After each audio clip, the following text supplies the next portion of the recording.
Welcome to Diversified, everyone, where our mission is to have you living a life filled with wealth, health, happiness. Today, our guest is Mike Horwath, our own Chief Investment Officer. You probably recognize him from a lot of videos we send out, our commentary. He is the man, the myth, the legend. He's the guy that makes us all look good here at Diversified. Welcome, Mike. How are you? I'm good. Thanks for having me. I'm excited. Absolutely. It's our pleasure. It's my pleasure. So today, I'd like to interview you as part of our Wealth, Health, Happiness series, and you're clearly going to fill this good wealth and investment piece. And I think it's nice for people to A, get to know you as a person, and B, get to know, I guess, the mistakes and see and investment intellect that at a high level inside your mind. I mean, you manage over $1 billion for us, and let's get to know you and sort of how you view things. So first, tell everyone about us. We know you're married. I know you're married, but give us the 60-second on you. Yeah. So my name's Mike, if we haven't heard that already. I'm married. I live in Westchester. We just had our first little one. She just turned 6 months. Her name's Avery. So let's just say we're always busy, but it's been phenomenal. So that keeps us busy. We have a 3-year-old dog who she keeps us busy, but she really makes us happy as well. So, from me personally, married, one kid, one beautiful dog as well. From an investment standpoint, been with Diversified for 5 years. I think it's 5 years. It goes by quick. But been in this industry for about a decade, and it's something we've really enjoyed growing together. I know, Andrew, you and I have kind of been through the gamut with this investment fund stuff at Diversified, and very proud of what we built and very proud of what we do every day. And as are we.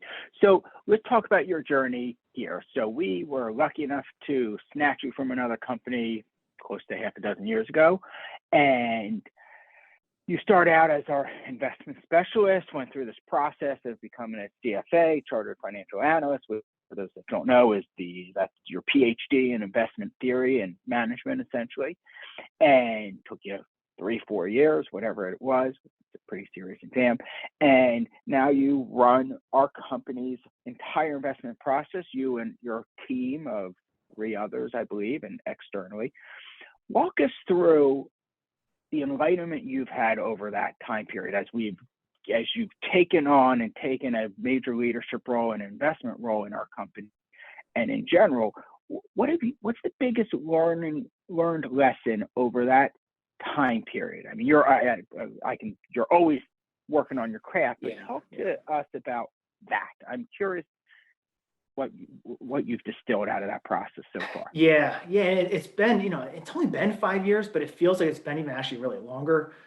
The maturation of our investment process, our investment team, and what we do and what we deliver, it's just night and day different. We've matured from, I would say, outsourcing the investments a little bit. So what that means is, us partnering with other firms to help us manage the money, to fully insourcing everything, right? We insource the investment management. We make all the decisions. That journey was not overnight, right? We had to mature. I had to mature from an investment standpoint. We had to build our team, our technology, the infrastructure behind it. When I sit back today and say, how do we get here and what were the biggest things? A couple of the big things, I think one is you have to have a philosophy, right? If you don't have a philosophy for how you're going to invest, you're just throwing darts at a dartboard. And that's just, one, it's not fair to investors. I just don't think it's the right way to approach things. Have a philosophy of what you believe from an investment standpoint. How are you going to build portfolios? What decisions are you going to make, right? Because if you're not comfortable with investing, just go buy the market or something.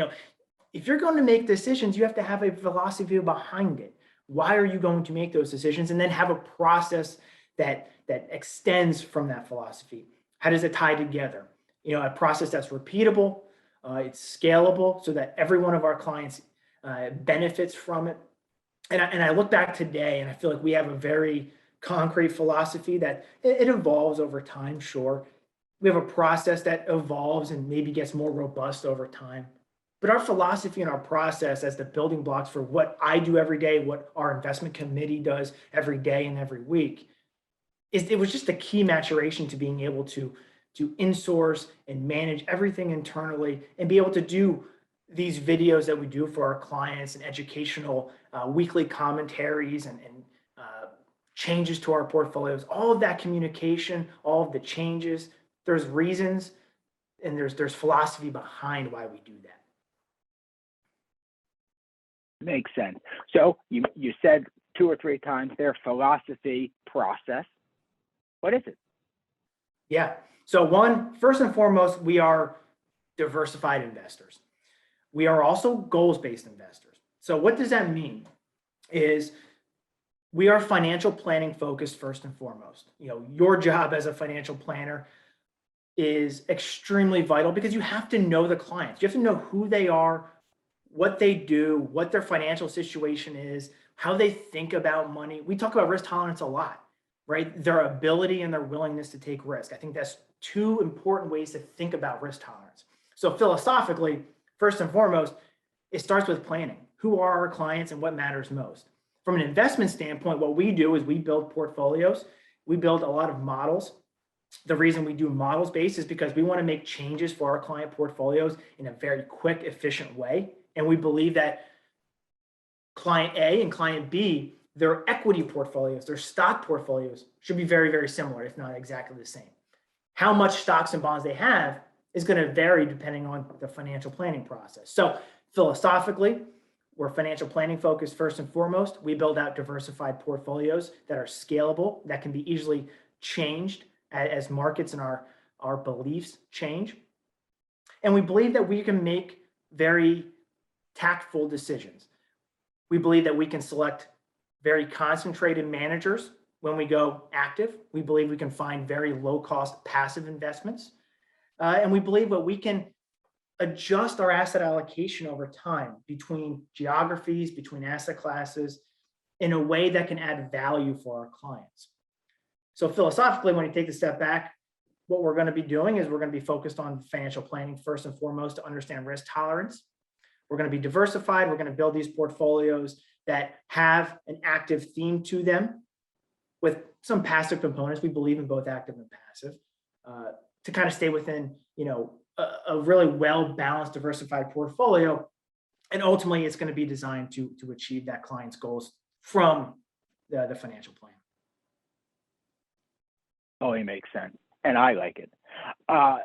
So talk to me. Let's look at 2 sides of this coin. So you manage approaching $1.5 billion, which is a ton of money and really it's a lot of responsibility. So talk to me about, 1, the challenges that arise when you manage such a large amount of money. And 2, when we flip the coin on the other side and we look from a client standpoint, what is the benefit to them utilizing a firm, a company like ours, and an investment team like ours versus them saying, well, I'll just go do it myself or attempt it some other buy something crazy. Sure. So let's start with the challenges. As over $1 billion, I always end my videos with thank you, and we don't take it lightly. And I mean that from the standpoint, we spend a lot of time, resources, effort, because we care a lot about growing this thing and doing it right for our clients. The challenge is, as you become bigger, as we are now over $1 billion, we have to be more selective with our investing, right? We have to be careful because we are allocating hundreds of millions of dollars of capital to very specific types of investments. And if we're too big for these investments, we have to make sure that we can scale this thing. So the size can become a little bit of a constraint where we have to be very cognizant of how we can manage it in an appropriate way. And just the sheer size of how we get bigger, we have to make sure that, our team's getting bigger. Our team can service everybody. Our team can can make the changes that are necessary across our entire book of business for our clients. But the good part is that challenge was created because people get what we're trying to do. People are attracted to wealth, health, and happiness. They're attracted to the financial planning first and foremost. They're attracted to the way we approach portfolio management. So our success from that standpoint has bred the challenges of getting bigger and being able to consistently stay at the forefront of what we're doing. Because at $1 billion, we also need to be at the forefront of what's next. What are the opportunities? What's changing in the industry? And that's something we take very seriously, and we spend a lot of time on as to how do we consistently look for the next best opportunity for our clients, and how do we not get stuck in what worked in 1980, but what's working now in 2021. The benefits to me, and I was thinking about what investors could do to do this stuff on their own. And to me, that question always comes back to educate yourself. Knowledge is power. Understand what are even stocks and bonds? What are they? Why do they exist? How do you value them? How do they work in portfolios? You can read a lot of books, things like The Intelligent Investor or Stocks in the Long Run. Educate yourself. The biggest benefits, though, to working with us, and I kept coming back to it, was time.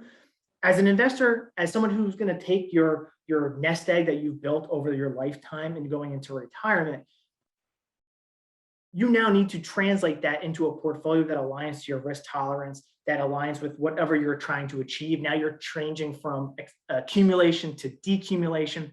The benefit to working with us is we have the knowledge, we have the infrastructure, we have the transparency of communication. We have all of this built. And what it is it gives you time to do all the things that, your other videos, the happiness and the health, people can spend their time doing that. Really, that's what they enjoy doing. They don't want to spend time reading The Intelligent Investor, which is a fantastic book. But to be able to do this correctly, you have to have your own philosophy and process to how you're going to manage your money. So we save the time by working with Diversified. And we really give the peace of mind that what we're doing is sound philosophically, it's sound from a process standpoint, and we're going to be very transparent. You see a ton of videos from the investment team, communication from the investment team. We do annual economic videos and really events, if you will. That transparency is important, but that gives peace of mind. So time and peace of mind are really the two benefits that I would really focus on. Yeah, and I think it's true. And I talk and there's certainly the behavioral side of things that people get too attached to their own money and hence make poor decisions. And it's proven time and time again, the studies all over the place. I'll tell you the other thing that I've anecdotally noticed, both watching, I'm in a unique position because I work directly with the end client and friends, and I get to watch you and your team, your impressive team, and what goes behind it. And something that I think gets lost a lot of the time, in my perspective, is when you have a team like you and a philosophy and a process, a methodical process, and endless resources, is you and your team build smart, well-founded, academically proven portfolios. Not, hey, I looked at what just did well the past 10 years on my 401k statement, and oh, wonderful, I'm going to go in all the best returning ones. We all, best performance is not indicative of future returns, and that doesn't. It can work well enough, but to get that added edge and de-risk a portfolio, what I've seen is you're building smart, fundamental portfolios and staying on the cutting edge. That's one of the big things, in addition to what you said, I've seen. To that end, Mike, talk to us about what's next, right? This is a constant evolution, right? We've heard there's things like crypto and ETFs once was a thing, and a new age thing, and what got us here will prevent us to get to the future. Where are you and your team looking forward and doing your due diligence as the opportunities, or where investment management future is in your eye? Yeah, so a couple things. Excuse me. So first and foremost, I think let's talk about the vehicles to access the investments. I think you mentioned ETFs. The ETF landscape has grown substantially. Historically, you had stocks and bonds, and they were a lot of times packaged into what were called mutual funds. Today, we're seeing ETFs, exchange traded funds, come out more and more. A lot of them have been more sector specific, theme specific, so thematic investing. What we're starting to see is this transition from these truly concentrated active managers transitioning their products to ETFs. They're more tax efficient. They're traded intraday. There's some small benefits there. There's potential cost cutting. So to us, we're spending a lot of time talking to our partners and looking and researching into where we can utilize those types of vehicles, but do it in a way that doesn't sacrifice the types of investments we're looking for. Because that was always the sacrifice was you'd have to give up something to go use an ETF because you just couldn't get the same underlying investments. The exciting part is kind of from an asset class and investment standpoint, crypto is a good example. I think crypto is a good example of behavioral biases we see, just jumping on something because it's working right now rather than understanding why it's out there. But crypto in general, blockchain technology, what's next there is something we're certainly looking at. Is it maybe investing in companies that are investing in blockchain? Is it crypto related? Maybe, maybe not. We're not going out and buying Bitcoin today. We're not going to go buy Ethereum today. I don't foresee us maybe ever doing that, but how can we maybe intertwine the world of crypto as it evolves into our portfolios?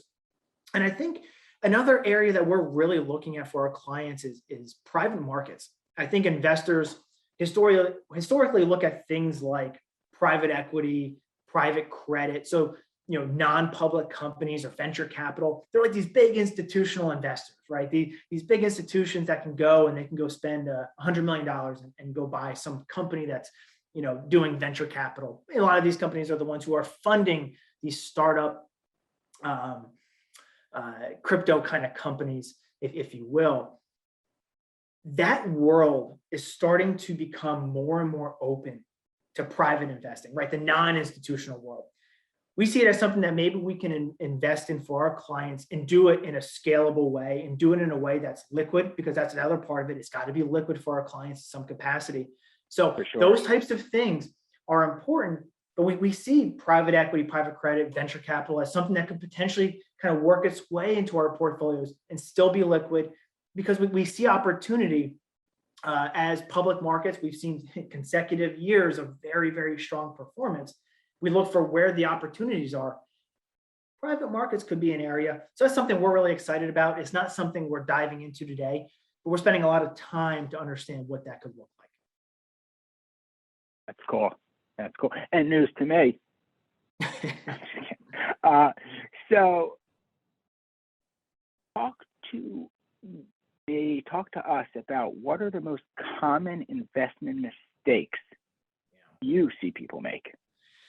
Yeah, so there's two things that I would focus on investing mistake wise. One, I would say behavioral biases. You related to it earlier. You see it all the time as a planner. You're at the forefront when you first meet our new clients. Investor behavior is scientifically proven, or research has proven that it is probably the single biggest reason why investors underperform. So behavior from an investor standpoint is just bad. So I'll talk about that in a second. And the second one is investors don't know how to quantify or understand their risk tolerance, and they don't know how to take that risk tolerance and put it into the words of a portfolio. How does that work from a portfolio standpoint? So let's start with behavioral biases. There's research done every year on bad investor behavior. Why do investors do what they do? It's just bad biases. It's just bad behavior. Some things like overconfidence, thinking that you know more than the market, which just is a crazy idea. We see investors, so anecdotally, for example, this infrastructure bill comes out and gets passed. Investors, after it gets passed, say, well, I want to go buy infrastructure stocks. What they don't understand is the market already knows this. The market already knows that an infrastructure bill is going to be coming out. The market can price that in leading up to the bill. So not that it can't work moving forward, but it's not this revolutionary idea that we should go now buy infrastructure stocks, for example. That's just an overconfidence that an investor has. They also chase returns, Andrew. So you just mentioned Bitcoin or crypto. We've seen this with AMC. We've seen this with GameStop. They're just chasing returns because things have worked rather than understanding why they're buying it or why their neighbor made money off it. It's fine that happened, but chasing returns, buying the most expensive things, it's just a losing proposition. And then the third bias I would say is really something we call loss aversion. Investors have this thing where they disproportionately dislike losses. They fear losses much more than they get benefit or they get happiness from an equal return. It's just the nature of investing. They hate losses. They like returns, but it doesn't make them equally as happy. So those types of biases are just prime issues with people making bad decisions to buy expensive things, still sell when markets fall. That's really the first mistake. We see it all the time. We have the conversation quite a bit. The other part of it, I would say, is risk tolerance, Andrew. So risk tolerance is important. Understand why you're invested the way you are, how much risk you want to take. How do you quantify that? We look at it from two perspectives. One is you and your team and the planners of Diversified are meeting with these clients and doing financial plans. How much risk can they take? How much risk do they need to take to make their plan work? That should really drive that part of it. And then how do investors feel about it? What kind of questions do we need to ask our clients about how they feel about investing? Once we have that information, we translate it to their portfolio. Too many investors don't know how they take those ideas and then translate them into what their portfolio should look like. How much stocks and bonds, how much risk within stocks should I be taking? How does that all work? So to me, those are two primary areas with behavioral biases, and then just an inability of understanding and translating your risk tolerance to your portfolio. Yeah, and it's funny, loss aversion completely. I mean, I grew up right outside Atlantic City, and I would always say, if I lost $100, and that's why I don't like the casinos, if I lost $100 in the casinos, it was the end for me. I would dwell over it for weeks. Man, I could have paid for the shoes I wanted, the dinner I wanted to do, the sporting event, whatever it was. If I won $100, I bought dinner that night, right? It was almost no big deal, and so totally accurate. And so I like hearing your perspective because it just gives us, sort of the professional 10,000-foot view of it. So, okay, last two questions for you. So I always ask everyone, because we're all about happiness here, what makes Mike Horwath happy? So I got asked this question before. I forgot to mention my wife, and I was like, "Ooh, I'm going to get yelled at here." So I would say, look, family is so important. I would say, our little 6-month-old, she is nuts, but she is awesome. She's crawling at 6 months. She is a pain in the butt. She is a menace to our house, but she is awesome. We are very lucky to have her. Every day she makes us so happy. And I would also say, look, this job and the responsibility we have, you mentioned it earlier, it's stressful because we have a big responsibility. Behind, in your clients, we live a very important existence for our clients. It's a very emotional existence. And, we get lost in the shuffle all the time. But when we kind of take a step back, and you've said $1 billion several times, that we manage over $1 billion. We have 1,000 clients. We have just a massive responsibility. And when you finally take a step back, take a breather, it's pretty cool, right? And it's something that we care about so much, and it really makes you happy that what we do and what we're talking about today about translating somebody's goals, somebody's financial plan to their portfolio.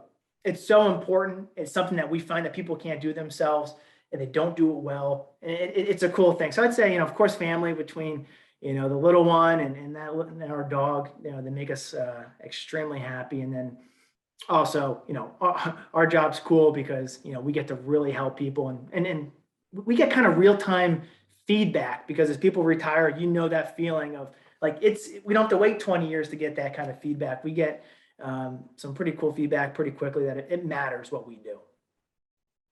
It's true, and it leads to people's happiness. So that's excellent. All right. I always ask this as my last question, which is leave us with your tip. One tip of the day that Mm. anyone can take, implement, think on, noodle on, what have you. Yeah, the hardest thing, and it's the hardest thing for me, is investors. It will make your life so much easier, so much happier, so much less stressful if you keep a long-term perspective. We live in a world of instant gratification. We just do, right? We all love our phones. We love getting the news. We love seeing markets do this and making a quick buck.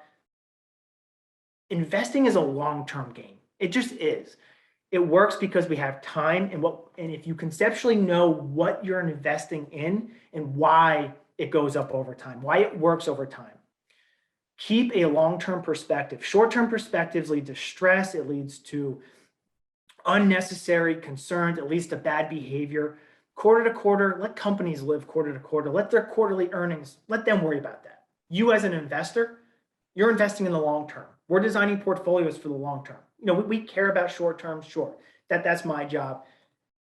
But my biggest tip for an investor, stay long term. Keep your eye on your financial plan. Keep your eye on why this portfolio exists or portfolios exist, how they work within the confines of your financial plan. It makes everything much more clear. It gives you clarity onto why we're doing what we're doing, and you don't care what CNBC says. You just don't. You worry more about what you're doing and how it's going to help you over the long term. So to me, from an investment standpoint, that's the one thing I remind myself all the time is long term, long term, long term. And investors, the mistakes we make are often because of short-term perspectives. Keep a long-term perspective. Yeah, I think that's great guidance. And what's the old saying, investments work, investors don't, right? I mean, and we see it every day.